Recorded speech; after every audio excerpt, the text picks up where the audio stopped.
మధ్యాహ్నం 4 గంటలకి స్టార్ట్ అయిన నా డ్యూటీ మళ్ళీ ఎన్ని గంటలకు అయిపోతుందో చూపిస్తారండి. వెళ్లే ముందు కొన్ని వాటర్, అలాగే యూట్యూబ్లో స్క్రిప్ట్ రాసుకోవడానికి బుక్, అలాగే టైంపాస్ కోసం తినడానికి మసాలా చెనిగ్గింజలు అయితే తీసుకున్నాను.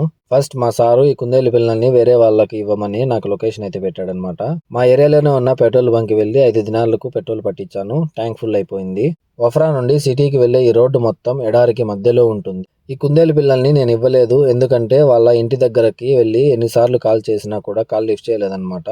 మళ్ళీ మా సార్కి కాల్ చేసి, సార్ వాళ్ళు కాల్ లిఫ్ట్ చేయడం లేదని చెప్తే, సరే వదిలే, నువ్వు మామ దగ్గరికి వెళ్ళిపో అన్నాడు. మామ అంటే మా మేడం ఫ్రెండ్స్.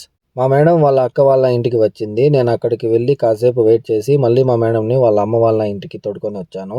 నేను ఈ పిల్లితో కాసేపు ఆడుకుంటూ టైంపాస్ చేసేసా. అక్కడే సుమారు 2 గంటల సేపు ఉండింది మా మేడం. మళ్ళీ నేను నైట్ ఇంటికి వచ్చేసరికి సుమారు 12 అవుతుంది టైము చూడండి. ఆ టైం వరకు కూడా మా సార్ ఇంకా దివాని పెట్టుకునే ఉన్నాడు.